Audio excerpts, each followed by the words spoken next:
What meaningful transparency should look like for a user? I think a better service, a service that is protecting their rights and it's not causing or facilitating harms against them. Because like transparency is a mean to an end.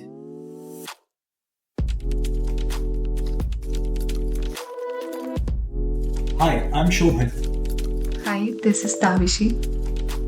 Welcome to the CCG Tech Podcast. Hi, Francisco. Thank you for agreeing to be here with us on the CCG Tech Podcast. Just to kick things off, could you tell our listeners a little bit more about yourself and your work with InternetLab in Brazil? Of course. So good being here. I'm Francisco Brito Cruz. You can call me Chico if you want. I am the executive director and a co-founder of InternetLab. InternetLab is a Brazilian think tank dedicated to internet policy and human rights. I have a lawyer background.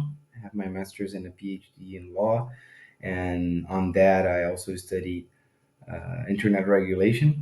And so our work there is to discuss issues regarding platform regulation and the protection of human rights in the digital sphere. So good being here, and I'm looking forward for our conversation.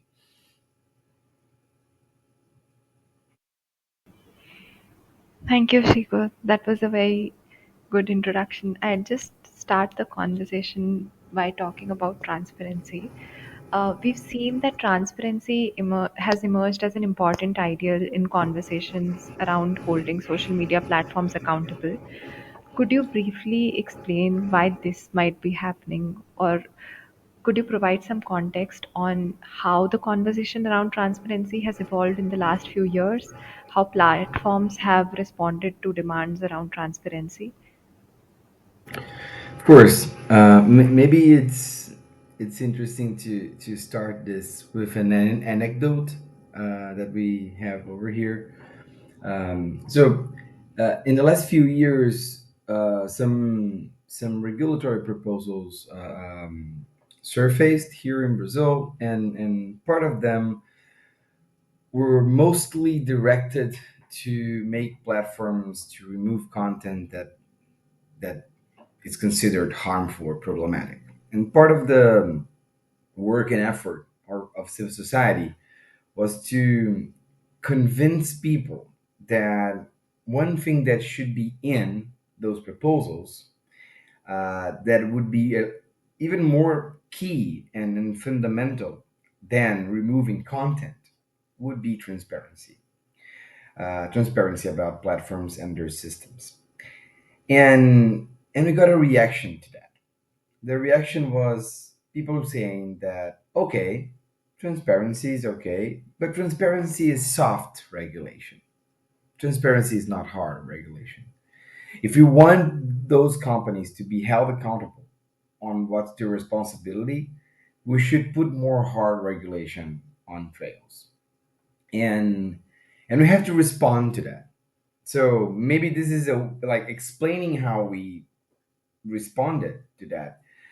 We can bring a little bit more context on why transparency is key. Why transparency is like it's foundational to our field, I would say.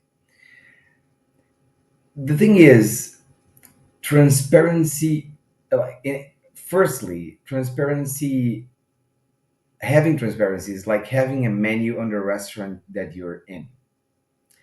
Knowing what you can select, what you can ask, and what you can demand of.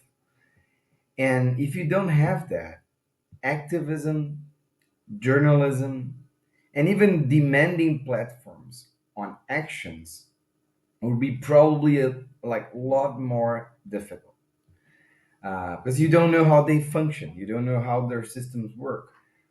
So and second, and kind of a part of that is that when you know how the systems work, your demands and requests and political advocacy or incidents for human rights, for example, would be more informed. So you know more what are the levers to be pushed. So basically, you know if the company is doing well or is doing not very well in many fields of action. But this is not only the this is not the sole justification for this. I think that also transparency transforms into action by mere requiring someone to say if they are doing something or not. So I'll give an example. So the European law, so the DSA, the Digital Services Act, has this obligation that companies must produce a kind of a transparency report on what are the risks that they right that the platforms can impact or can cause or can facilitate, and what are the actions to mitigate. This is a transparency measure, probably because this is basically producing a report, but this kinds of embed something that you should look after the risks and you should have any mitigation measure. If you don't have that, you can't have a report. So you're basically pointing out that with this obligation, you're also obliging the company for doing this assessment and to carry out some measures for reporting after that. So for these reasons and maybe more, I don't think transparency is soft. I think this is key, and this is the way of us trying to understand how those systems work, and at the same time requiring that those companies do something for protecting human rights and do something for protecting the rights of the people that are using, and even to contain the possible negative and harmful impact that they can have. Thank you so much, Chico, for that very sort of, very accessible introduction to what the value of transparency is. And just digging a little bit deeper into the contextual discussion that you went into around the regulatory proposals in Brazil and how they evolved. Taking a step back from that, just wanted to understand what were the contextual developments on the ground, what were the factual circumstances under which transparency as an ideal emerged in Brazil, and what have been the sort of landmark events or developments that have driven the conversations around social media accountability there?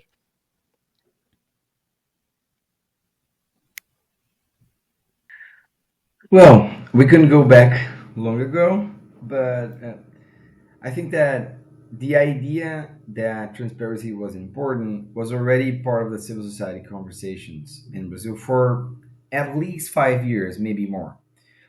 There's a famous case when Facebook at the time, the name of the company was Facebook, was not Meta yet. Um, they they took down a piece of content that was posted by the Brazilian government, and this piece of content was a picture of an indigenous woman, and in this picture, her breasts were apparent, like the people could see, right? And of course this was not a pornographic picture, and like this was a very historical and famous picture that had like cultural value for Brazilians. Well, we are talking about the people that lived in Brazil before the Portuguese came. And and then when Meta took down that, parts of the Brazilian civil society and even government at the time started to like sparked that conversation that this removal had to be explained. You have to have motive for that, and maybe the Brazilian government should have at least a way for appealing that. So kind of a due process thing.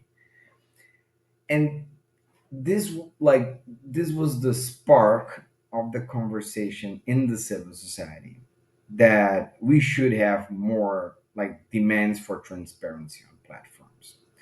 So this happened on the civil society side, but on the legislative side, so in Congress, in this more, I would say, like open sea environment, we're not like when we are not in a bubble, when we are part of like a bigger conversation in the country. This case, for example, they did not reach the same, I would say, the same mainstream conversation than, for example, the pandemic had. And so I would say that we broadly would only reach a conversation about platforms removing content and moderating, quote unquote, this content when the pandemic arrived. But when the pandemic arrived, we had those cases on the past that showed us as civil society that transparency should have a place on that.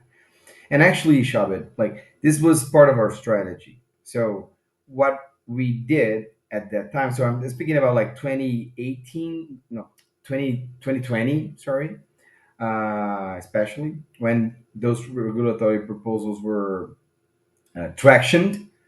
Um, our strategy as civil society was trying to transform the bill from a bill to remove harmful content for a platform regulation bill.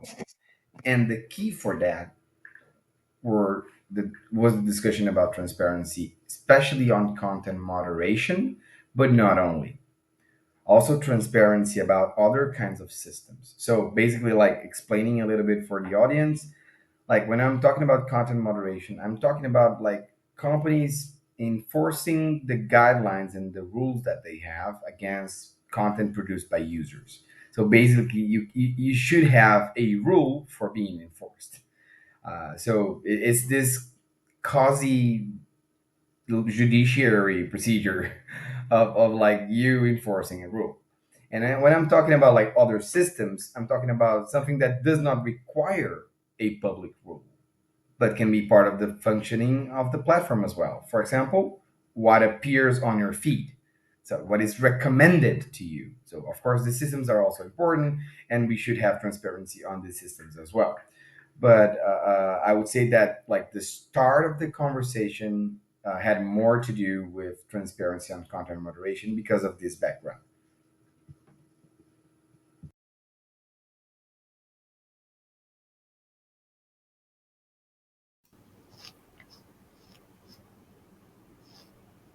Thanks, Chico. That was very important. And I think this brings us to, I mean, you mentioned the DSA and you mentioned how conversations around transparency started with content moderation, due process requirements, and now it's sort of shifted towards more systemic transparency. I just wanted to ask you that we see in the DSA, as you mentioned before, there are a range of systemic transparency mechanisms. Can these mechanisms be suitably adapted to enhance enhance our understanding of platforms functioning in global majority as well? Do you think these mechanisms can be suitably adopted in our global majority contexts? Very good question. Um, the thing is, like, when we talk about like how the DSA interacts with the rest of the world. First thing to say is that regulation is not the rule in itself. Regulation is also the institutions that are capable or not to enforce or not, and how to enforce the rules. And of course, I have not to explain that our institutions in global majority countries, are very different than the European ones. And also the capacity that they have, and of course, the focus of what we think is a harm, what we think is a company that is working uh, compliant to human rights. The concept of human rights is different. So, first things to say is that adapting the DSA may be a little bit short. I would say that it's interesting to understand how this regulation is framed and maybe inspire, like, and learn from that. But doing the translation, like, we need to comprehend, like, we need to understand that we are creating something new, and on that we should have at the same time creativity to make it work on our institutions, but also some, I would say,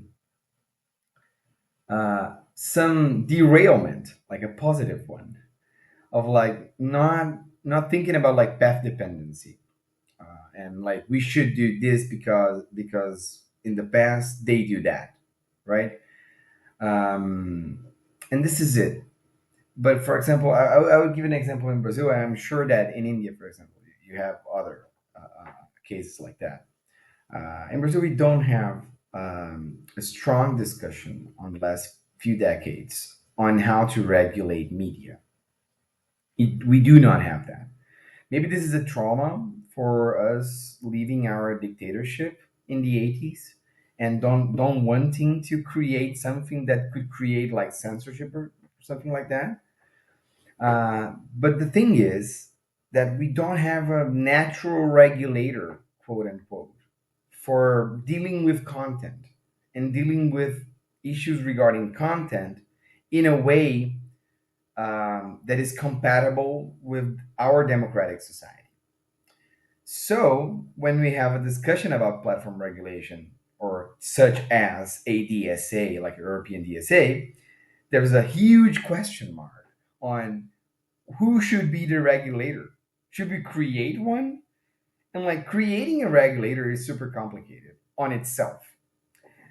So, this is one of the challenges that we would have bringing that here, because the DSA requires you to have a regulator. It's not something that is like you can enforce just existing the law.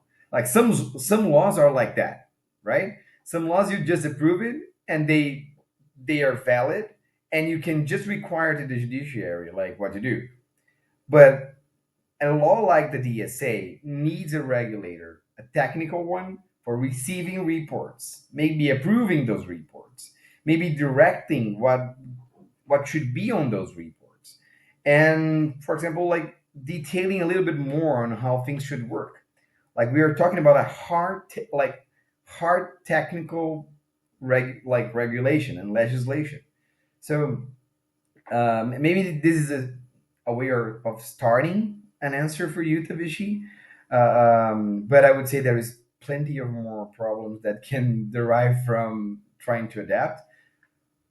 The only thing to say is that, well, if they are trying, at least they are trying to regulate those companies, and I think it's important because like those companies are making in private very important decisions about the public interest, and regulation it's about like sharing these decisions with the public, either by transparency or other means.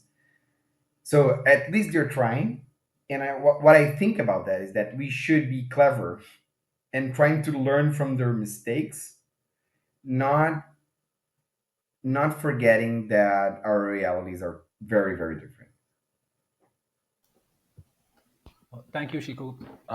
Absolutely, sort of hear you on how the contextual sort of circumstances in every jurisdiction are different, and especially there are wide gaps between the kind of circumstances that exist, the kind of histories that exist in the global majority world and in global north jurisdictions. Just digging a little bit deeper into that, could you tell us some of the, I mean, challenges that have been faced by regulators, jurisdictional regulators in Brazil and in global majority countries in Latin America in holding big tech accountable? So we see that, I mean, this is coming in the context of X being banned in Brazil for not following certain court orders. You touched upon some of the challenges in your previous response. You talked about lack of institutional capacity. You spoke about the lack of a general media regulation or lack of activity in that domain. Could you elaborate on some of these aspects for us? Yeah, of course. Um, So jurisdictions, they pretend that they have nothing to do with geopolitical power, and that they are cold structures of law. But of course, the gravity force that they have is very related on the power that, like economic power, that these countries have. So, for example, if a company, American company, and U.S. company, come to Brazil and start to sell ads such as X, Meta, Google for like Brazilians, and in Brazil, as they do, they need to price these ads in Brazilian reais, which is our currency. The, for example, the conversion rate that reais have to dollars now, it's 5, maybe 6 reais to a dollar. So when something is like the revenue here in Brazil would be have to pass for that conversion, and maybe this would represent a revenue share a little bit smaller compared to the user share that they have here. So this is a place to start on getting deeper on that. Like what is the force of our jurisdiction if in terms of revenue we are not that important as other jurisdictions? And I'm talking about Brazil, which is the biggest market in Latin America of all. And this would be even more complicated. If you are talking about like even smaller jurisdictions and markets that have even less power, like an economic power. What this entails is that maybe companies don't have an office in those countries. Maybe they do not respond to orders that are issued by those countries. And maybe they could even I would say, try to select the orders that they will comply in Brazil. Like, is this imagined if this company was in the US and was receiving a US court order? Of course not. Like, like the company would be closed probably, or something like that. A very severe consequence would happen with this company if all of that was happening in the US. So I would say that the conclusion on that, and maybe we can talk about more the acts blocking here, but the conclusion about that is that those jurisdictions, our jurisdictions that are not the EU and the US, struggle to not only to approve something against like very strong lobby of not approving nothing, but struggle to approve something and be capable of enforcing. Because if you're not capable of enforcing, like what's the regulation for?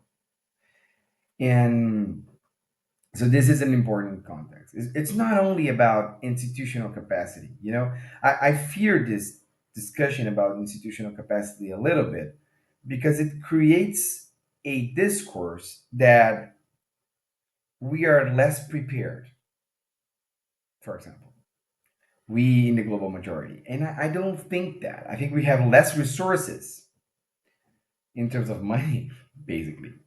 But this would not mean that we are not prepared for discussing things. I would say that the thing is that our power for enforcing our rules and for being a grown up on the discussion and sitting at the table, it's lesser than them, than their. And this is not about only their will. It's about like how the economic part of things works as well. And so getting deeper, I would say something like this. I think this is very pertinent, and we have also been thinking about how economic factors and the market share of the jurisdiction determine what kind of regulation that they can enforce and how platforms respond to these regulations as well. I was just thinking that given these circumstances, what do you think are the limitations of the transparency ideal as we understand it now? And how can we probably rethink transparency so that it leads to meaningful accountability for users in the global majority? Maybe this is um, an opportunity for discussing something about like how the DSA is impacting our field, how the European regulation is impacting our work. Because approving something about platforms, like a platform regulation bill, is very difficult. The Brazilian example shows it. We tried to defend a bill, and we end up on, I would say, a short circuit between the lobby of the companies on one side and the far right on the other side, saying that every regulation is censorship. And it's just very bad. Like, it's not censorship at all. And like, even it's funny to hear people, those people like complaining that platforms are removing content without being transparent and being against transparency in the law. But we it is difficult. Approving something is difficult, and there is a discourse, and I partially agree with this discourse and this argument, saying like maybe we should choose a path of the lesser effort. Maybe we should try, for example, to create a regulation that is kind of similar to the DSA requirements, because companies are they're already complying with that, and they're already like investing on how to comply with this kind of transparency measures. So if we go after this, if we get the vacuum, as we say in Brazil, like you know, when in a race, when you like you go after the one that is in front of you, and you're like you seize the moment for that. Like if maybe this is an interesting argument, but at the same time we have to deal with like the DSA delivers what we want, and we can learn from that or not. So uh, when we think about like what are the difficulties for approving something like this and what is the path to choose, I think we should have, at least as a field or as society, in the global majority, a smart way of thinking about the impact of the DSA. Because like if we don't have that, we would only have the negative impact. And what is the negative impact? I think we should discuss that. Like, what is the negative impact of the DSA? I would say that for Europe, I don't know, but for us, um, I think we are already starting to see companies refusing or declining to expand transparent, like voluntary transparency for us, in order to direct investments to comply with obligations of transparency that are mostly used or covered by the DSA, and that are important, more important for Europeans than other parts of the world. I would say, for example, like access for researchers, right? That is a trend on companies. Like Meta is closing their program. Its name, this name is CrowdTangle. X is charging thousands and thousands of dollars for you getting access to their API, and getting to know what is happening, and explaining to the broader audience. We are talking about the capacity of researchers of getting data on what's being checked or what is being posted, and produce reports on what is the conversation about, and how those platforms how they are directing or recommending this conversation to be done. Well, like, what is happening is that those accesses that we have voluntary on the past are being closed, and the only access that is opening now is the access that the DSA mandated. But what are the institutions that can actually like use these channels for getting data? European universities. Period. So it's it's hard,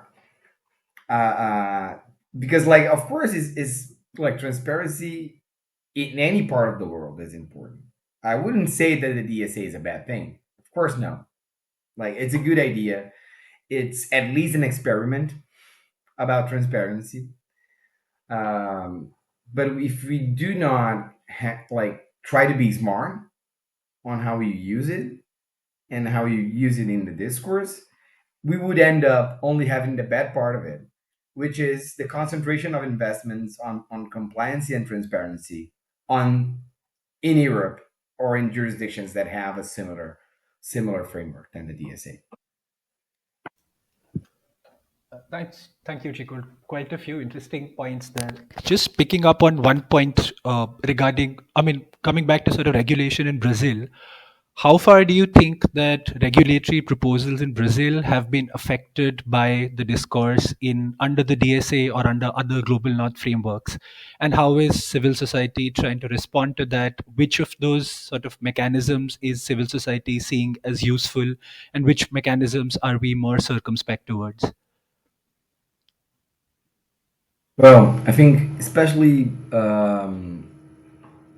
after 2023. And I would say that because before that, the federal government in Brazil was not interested on platform regulation.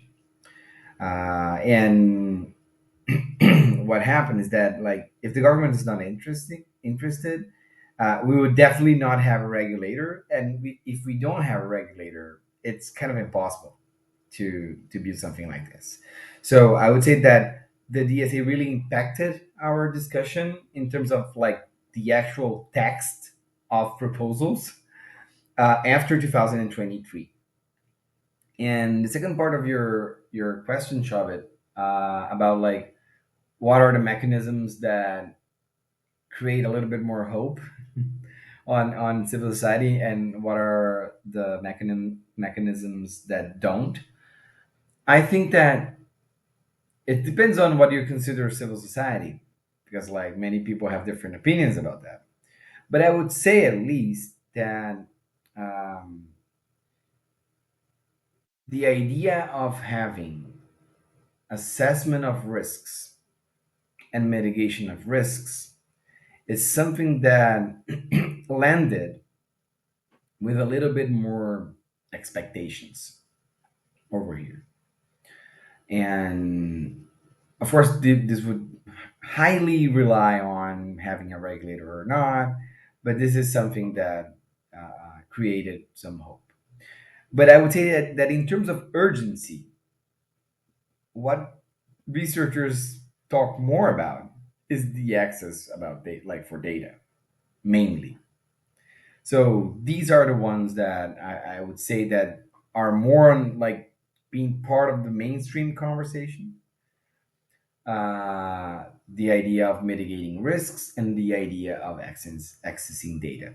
The other parts of it, for example, the the transparency about Chico, the individual sorry to transparency about. step in, sorry to sort of intervene you with your answer here, but just wanted to request you to elaborate on how risk assessments work and how access to data work, just for our listeners, just to give a broader Of context to course, how these mechanisms might look.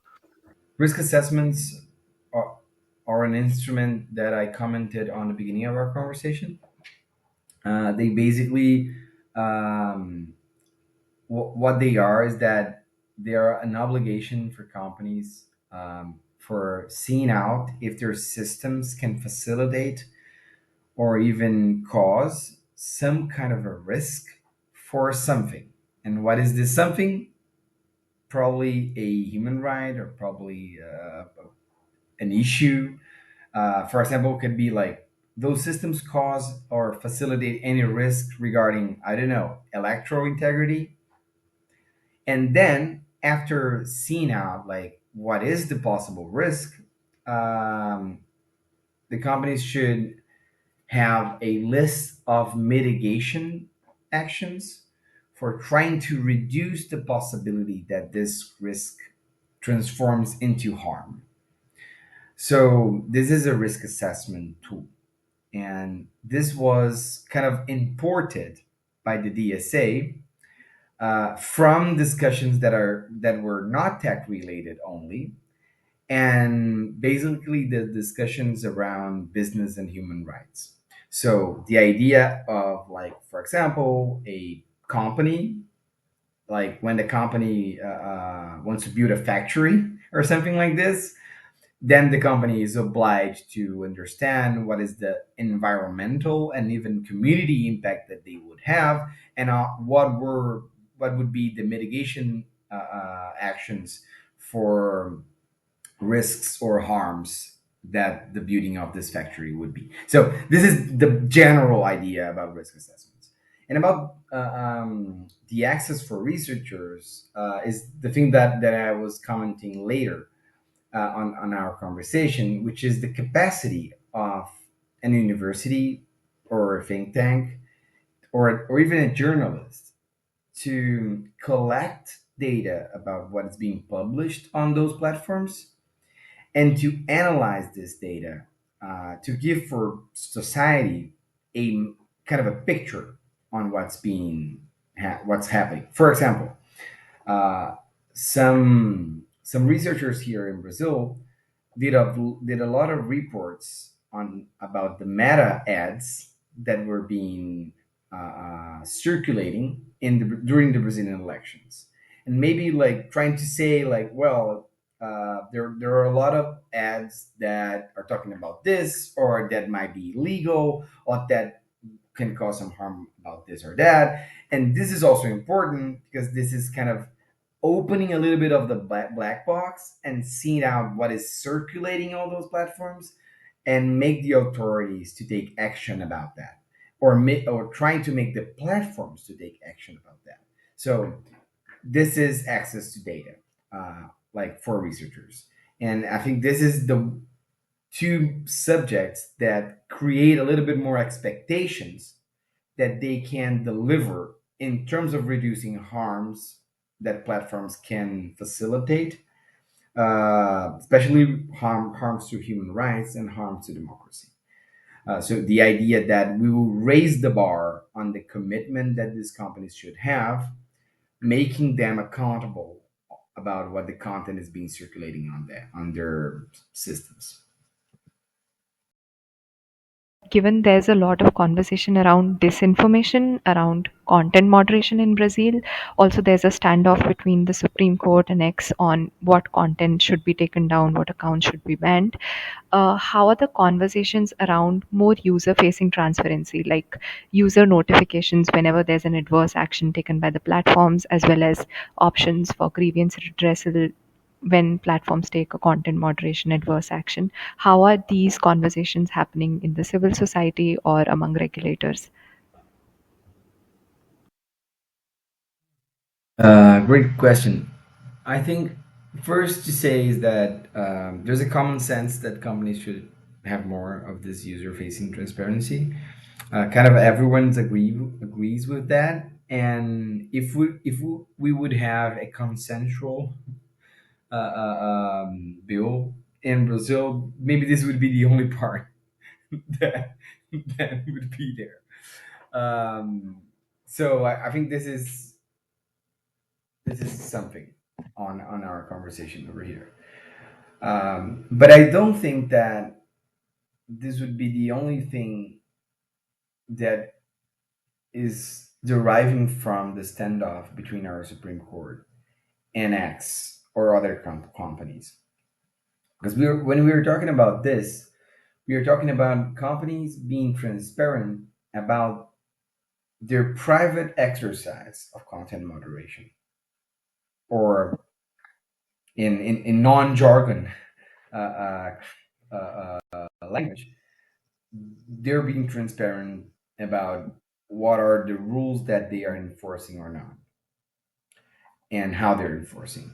So why my post is removed or not. And this is totally private, right? The exercise of that. But the standoff, I think, is even more related on what are the role of companies when authorities try to remove content in a very extreme way. When I say a very extreme way, I'm saying that the Supreme Court is not only here removing posts, they're also trying to suspend accounts, for example. And they are suspending accounts without a deadline for them to come back. And when you're doing that, you're not making a judgment about the past. You're making a judgment about the future, the capacity of this person to speak in the future.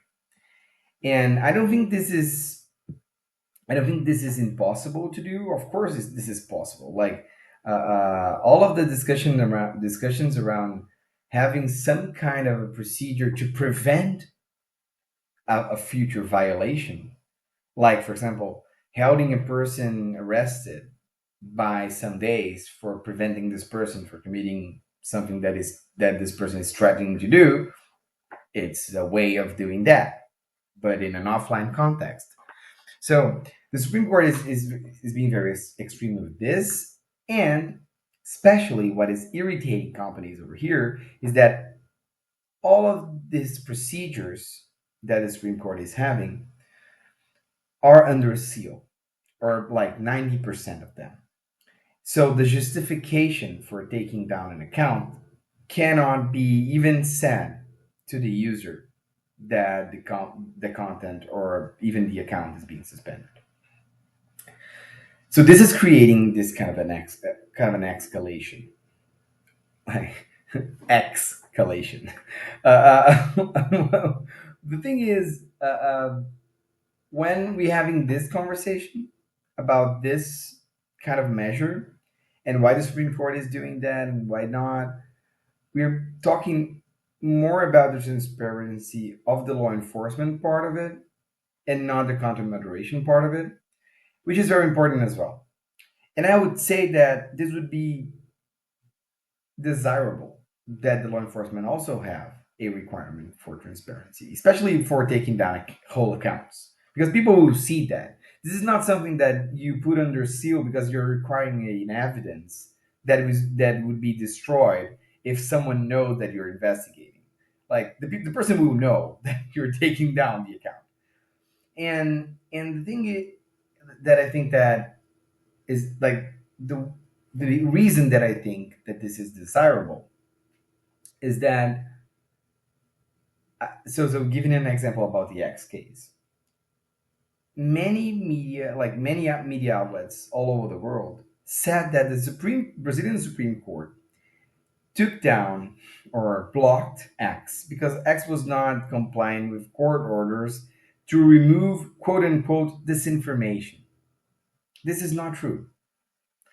The accounts were not posting this information. The accounts that were on the court order were part of an intimidation campaign and a doxing campaign against the law enforcement. A person that works at the law enforcement, like a marshal or something. So if the world would be more informed on what would be the reason for it, people would understand that we are not talking about like fake news and what is a lie and what is not. We're talking about threats and violence. And maybe this was justify even more why the Brazilian Supreme Court was right, maybe, for taking down those accounts. You know, So transparency helps with that, and maybe this is a shortcoming of the way that the Brazilian Supreme Court is doing things. Putting that under seal does not help the public conversation about that, and understanding why it maybe is important for conducting investigations like this, and trying to held accountable not platforms but people that try to have like an attempted coup d'etat over here last year. So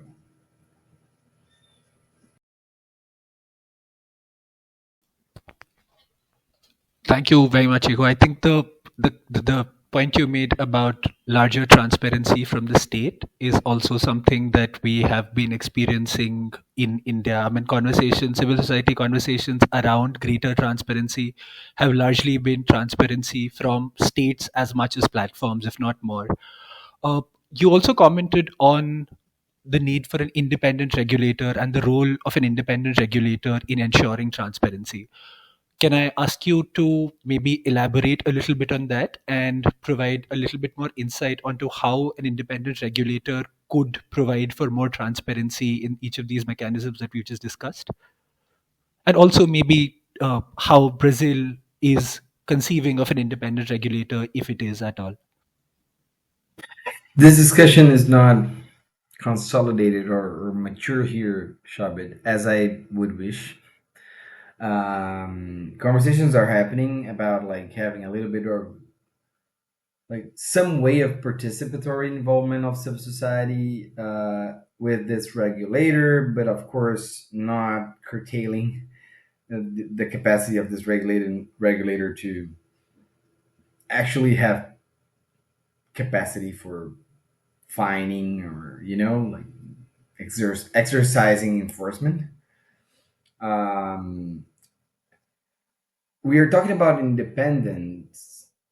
I would say that this independence should be from the political world, so the state, and also an independence about companies. So it's a double independence that is needed on that.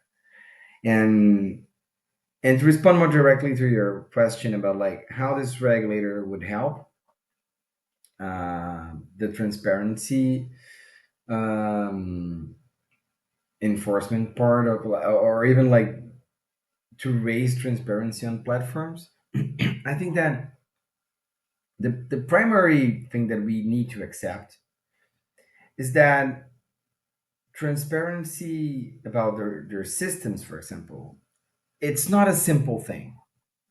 It's not about like the publishing the code of the recommender system.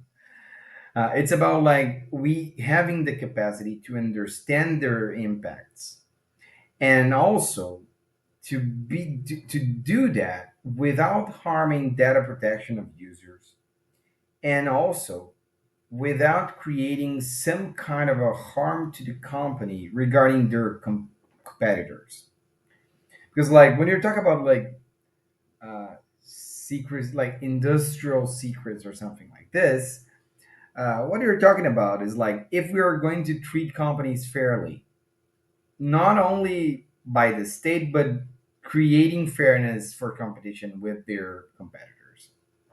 Um, so it's hard to do that. And there is this very interesting paper that maybe you maybe know. I know that you know about the barriers for categorizing the barriers for meaningful transparency that the Action Coalition for Meaningful Transparency published.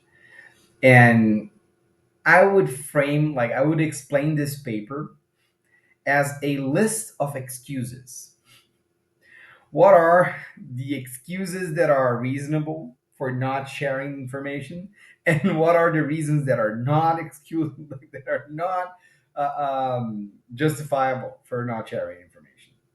What is the role of the regulator? The role of the regulator is taking this list and basically saying what is the excusable and what is not, with a very technical perspective on that.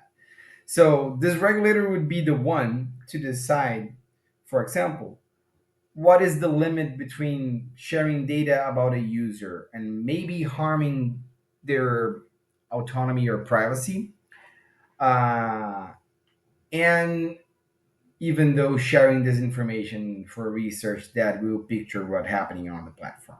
So the regulator should have this role as well, not only like raising the bar on what is the gold standard for transparency, but also being the guardian of the difficult questions about transparency as well.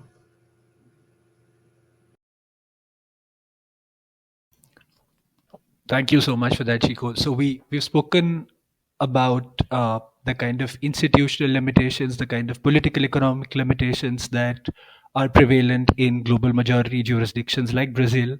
We've also spoken about a list of valid excuses that might be given by platforms and how some of these excuses may be checked for veracity by an independent regulator. Just to sort of sum up our discussion, wanted to ask you, just to conclude, what do you think meaningful transparency would look like for an average user in global majority jurisdictions like Brazil? What sort of components would meaningful transparency have? And maybe a little bit about how meaningful transparency can be implemented as well. So, what meaningful transparency should look like for a user? I think a better service, a service that is protecting their rights and it's not causing or facilitating harms against them. Because like transparency is a mean to an end, and the end of that of the regulation is to raise the bar on the quality of this service, of this content moderation, the consistency of this content moderation, and the capacity of civil society to have conversations about that. Because the average user would not read a systemic risk assessment, and it's not supposed to. Like, but the meaningful transparency provided to the regulator and to like engage civil society on a report like this, or like on researchers accessing data and being able to report on that. The idea is that this would share decisions and information that were behind closed doors. And I wouldn't say that sharing that would necessarily raise the bar on the quality of those decisions. There's maybe hard decisions. The resources would always be scarce, and maybe like those decisions are would not be would not be perfect on the future, even with regulation, but at least they would be a little bit more light about them. We can have conversations about them, and we can demand for platforms better the better service based on what is happening and not based on our impression. They have the monopoly of information about their services, and we don't want that. So, what is meaningful transparency for a regular user? A society that can have those conversations, you know. And so I would not be the person here to say that an average user will open a systemic risk assessment and to understand that. But I would say that for this person, uh, um, at least uh, um, at least this person will see we having a conversation, like a more deep conversation about those systems, their risks, their consequences, and how we as a society can participate on those decisions and in those conversations with information about them. Thank you, Chico. I think you've summarized this very well, that transparency can lead us to demand better from platforms. Thank you, Chico. It's been a wonderful conversation. It's been wonderful to have you here with us. And we have a lot to sort of take away and inform our own work with as well. And we hope to sort of connect with you again very soon. So I just want to thank you. It was a wonderful conversation for me. I hope it helps. Of course, all of that is my impressions and opinions from this part of the world. I am always following up on what you guys are doing in your work, and it's also inspiring for me on my side. And thanks for inviting me. Thanks for having me here.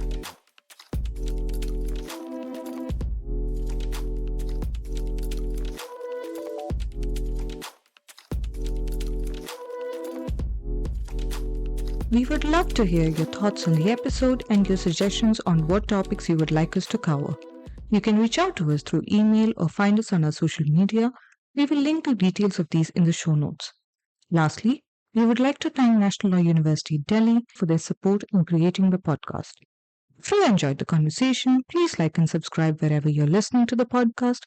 We look forward to bringing you more content. This podcast is created by Center for Communication Governance at National Law University Delhi. This episode was edited by Gopika.